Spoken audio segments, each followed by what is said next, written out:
Well, good morning everybody. Today I wanted to do something a little bit different.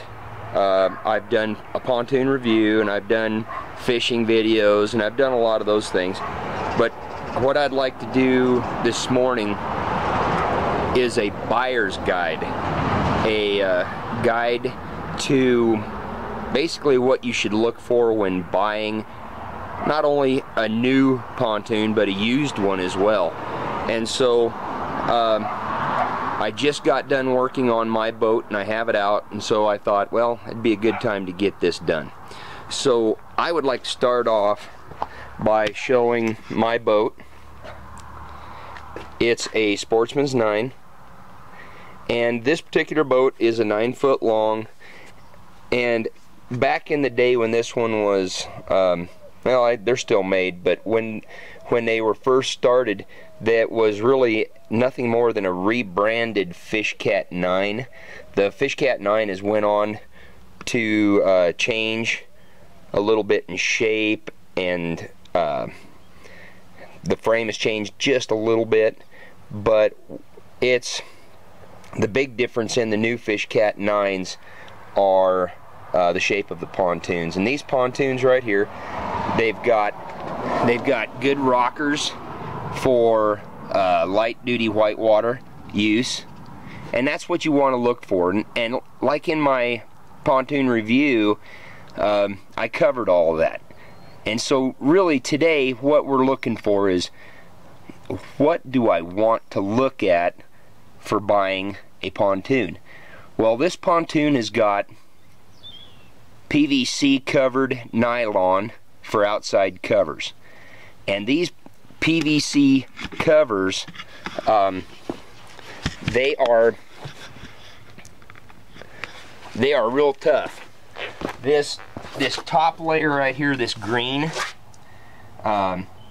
this top layer right here, it all is a denier of 500.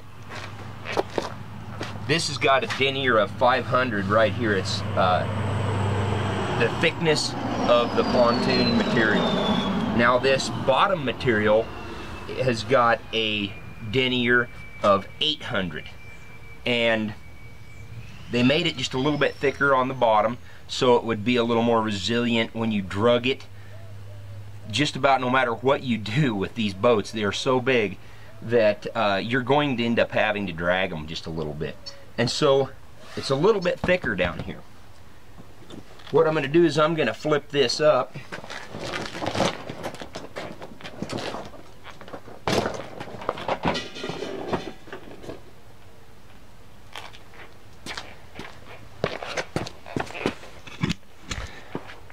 One of the things that we're going to look for when negotiating a price on a pontoon,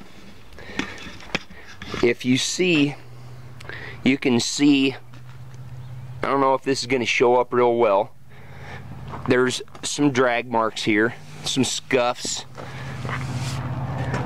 but in overall it's in very good shape. There's no thin spots. It's just the normal kind of wear that you would see on a pontoon that has been used. I guess that's just something a little bit sticky right there. You can see all of this. There's a little bit of a scratch right there. Now when you go to negotiate the price on a used pontoon, this scratching will show, it'll show use. And so you're not worried about the age of the pontoon so much as how many miles are on this pontoon. One thing we're going to look at too is on the frames. Make sure that there is no cracking on the frames where the welds are at. We're going to check all of that. We're going to check the welds on the seat. And you can see that this one's got a little bit of rust right here. It's probably where the powder coating has come off, but there's a little bit of rust there. there's a little bit of rust on this foot peg. That is no big deal. The reason why it's there is because the foot peg can go all the way in or all the way out. This particular one was all the way in when I bought it, and so it had the opportunity to rust. This rust is a surface rust. It is not below the finish, but that is a great spot to start negotiating deductions. The scratching, let's say that this boat right here is being up for sale for, let's say, $400. This would not be unrealistic for this boat to be listed as a $400 boat. But immediately, what we're going to do is we're going to look at this scratching that has gone on this pontoon, and we're going to say, oh, let's knock $100 off of this just because of the scratching. And now this $400 pontoon is down to $300. We're going to look at the rust spots on it, and we're going to say let's deduct another $150 on this, because this boat right here has potentially some rust underneath the paint. You never know.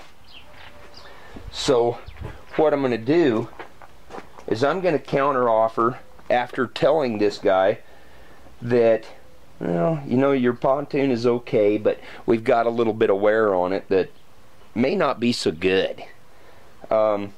He's going to counter with, you know, instead of 400, he's going to counter for, you know, 300, 350.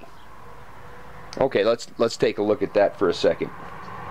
What we're going to do next is we're going to look at the condition of the straps. Now, these straps right here that hold the boat on, are nothing. They're of no particular value. You have to have them to keep it on, but you can replace those for, you know, a few dollars, maybe up to around $20, something like that, for a whole set. But that's a deduction. You know, if those straps look like they are worn, if they feel brittle, if there's fraying going on in them, that's a deduction of another like 20, 25 bucks. Then you look at the real important spot, and that would be not so much the strap that holds it on to this ring, but the strap right here where this ring is attached to the pontoon cover itself. And this particular one, I bought this boat for $50, and it's been a great boat, but I've had to replace these, and it's super easy to do. Anybody can do it. You take out the stitching that's across the top, and you take out the stitching that makes the X right here for the strap. And once you get that taken out, then you use like a number 14 needle, and what I used was Kevlar thread. You can also use the fishing line. The braided fishing line would work really well for that, but I used Kevlar for archery equipment to tie on servings and stuff, and it's super tough. And so once we look at this, we've got our $400 boat. We've got our $400 boat, and we've taken $100 off because of the scratching, and we've taken another $50 off because of rust, because we've negotiated. Now we're at, you know, that 300, from 250 to 350, depending on where our negotiation's going. But what we're going to do is we're going to bring in the life expectancy of those straps into play. And we're going to talk to that guy. We're going to say, geez, I don't know, you know, that straps that those things are sewed on, that's going to be a colossal problem for me. Gosh, is there any way you can work on this? And now you've got a boat that you're in the $250 to $300 range. If you could find a flaw with the straps, now you're at $200, maybe $250, maybe even under $200. You might even be able to get this under $250. $200 is a great buy on this boat, even with bad straps on it. You've got a lot of room to play there. There is a lot to this boat that that makes it a good value. And so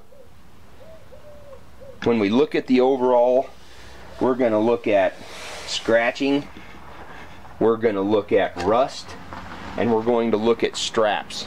That is the big thing right there that we're going to look at. Now I'm going to lay this back down. The next thing I'm going to look at, and the newer boats have got right here, this deck is a mesh on the new boats, and that deck, in my opinion, if you're going to have a motor on it, is absolutely required. You cannot put a battery on a net and make it work. I don't care what anybody else says. I don't care what they do. This metal deck right here is solid. I've got my box bolted down to the deck, and I'm able to move my battery in and out without having to worry about losing my battery in the water. I just don't like the poor quality that is put into those with a mesh deck. And so if your boat that you're looking at does not have a solid deck, you can just about figure that aluminum deck right there is going to run somewhere in the neighborhood of $30 to make.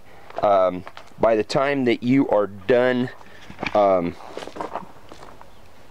buying the metal, cutting it out, drilling it out to fit your boat, you're going to be in that thing for $30. The next thing we're going to look at is if it has the original bags on it. And these original bags are so handy. If the boat that you're looking at does not have those bags, that right there is another $50 deduction for me. This boat had them, but the straps were all bad, so I had to sew in all new straps.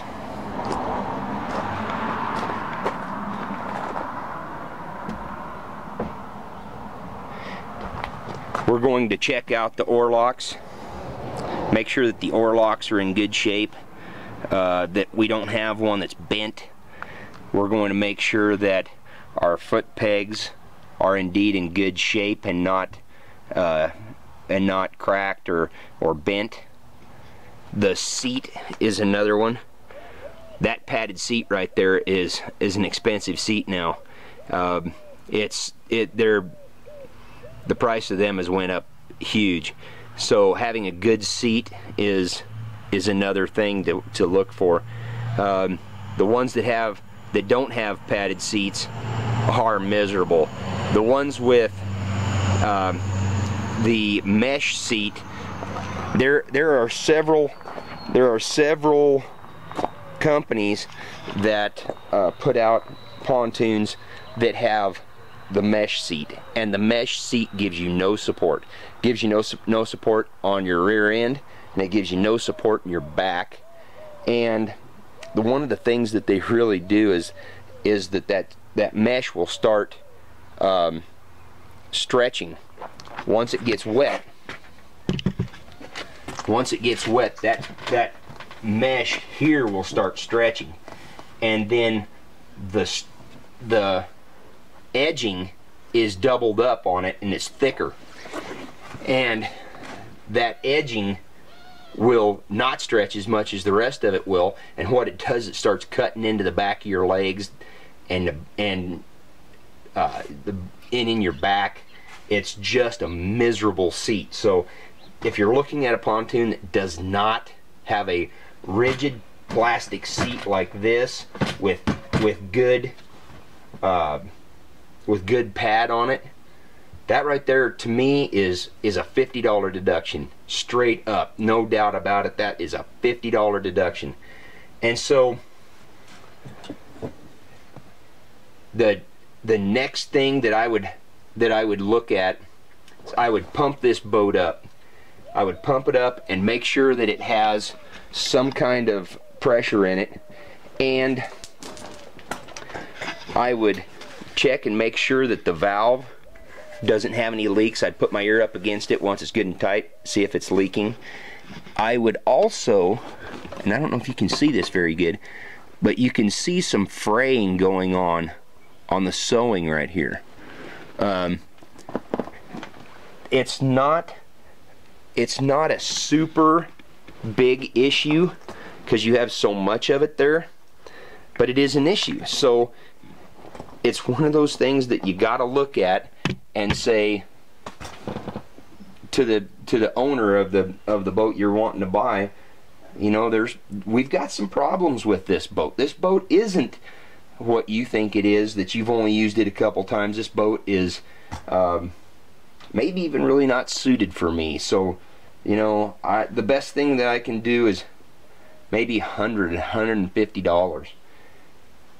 But in reality, what you're doing is you're getting a boat down to a price range that if something does happen with it, you can fix it. It's just one of those things that you kind of got to play by ear, and it depends on how bad you want the boat. The PVC covers are absolutely a must. Just pure nylon covers, sand gets into them. You have to clean them several, you know, at least once a year, maybe even twice or 3 times a year, depending on how much you're using it. You have to clean on the inside of these things. You've got to open up these zippers and pull out the bladder, clean on the inside, all because sand gets in there.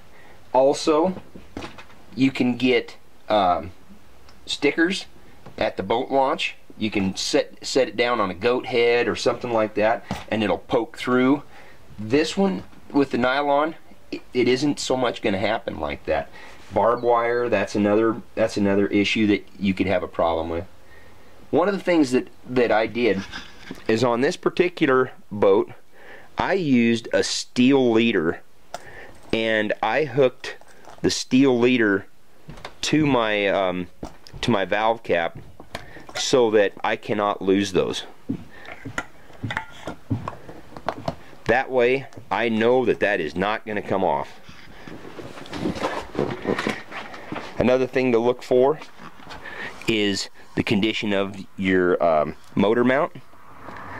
Make sure that the motor mount is in good shape, that it isn't dented in. They can do that, but that again, that's another spot that it doesn't really hurt anything, but you can get a potential better price out of it. And make sure you check over again. Make sure you check these welds. Those welds are super important. And when you pump a boat up like this, you have to have a special valve that goes on the pump to do that. Never pump them up with a compressor. That it'll do too much pressure. These run on a couple of pounds of pressure. That's all they need. And what I do is I put that pump in, and I start pumping up, and I start pushing. And I want to be able to push in about a 1/2 to 1 inch. That's what I'm looking for. So I'll pump this up so it's it's pretty tight. Now, when this boat gets cold, you know, when this boat is pumped up this tight and it gets cold, whether it's an overnight temperature or maybe when you put it in the water, it's going to shrink a little bit. That air in there that's warmer, it'll get a little bit colder, and then this boat's going to shrink. Some people think they have a problem with the boat because they pumped it up in the heat of the day and it was good and tight. At night it was all saggy. They must have a leak.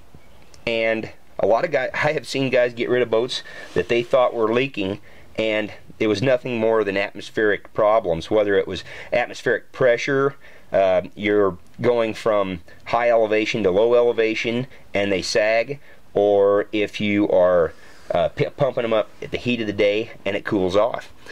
Another spot, once we get this boat pumped up, to look at is the stitching for the boat itself. All this stitching. Just look it over, make sure that it's in good shape. It can have some wear on them. It's not bad for these boats to have some wear on them. A good boat's gonna have some wear on it. She's gonna have little problems. She's gonna have little issues. It's not something that you can't fix.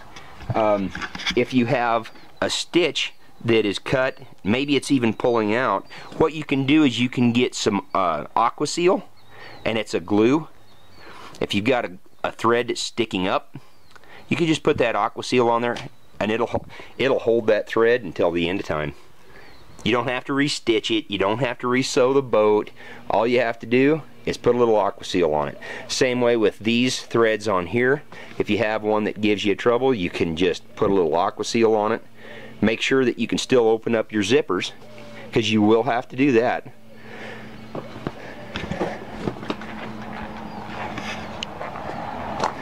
So this is probably going to conclude my video on a buyer's guide.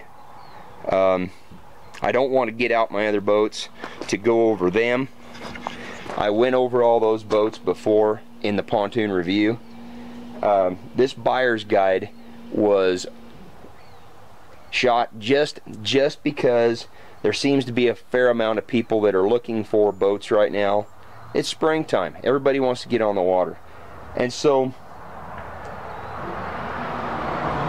when I'm online, I answer a lot of questions. Guys wanting to look for new boats and what to look for in boats. And unfortunately, opinions are like belly buttons. Everybody's got one. But I like to think that I have explained my reasons that I like the way certain boats are, and I like to believe that my opinion at least counts for at least 2 cents.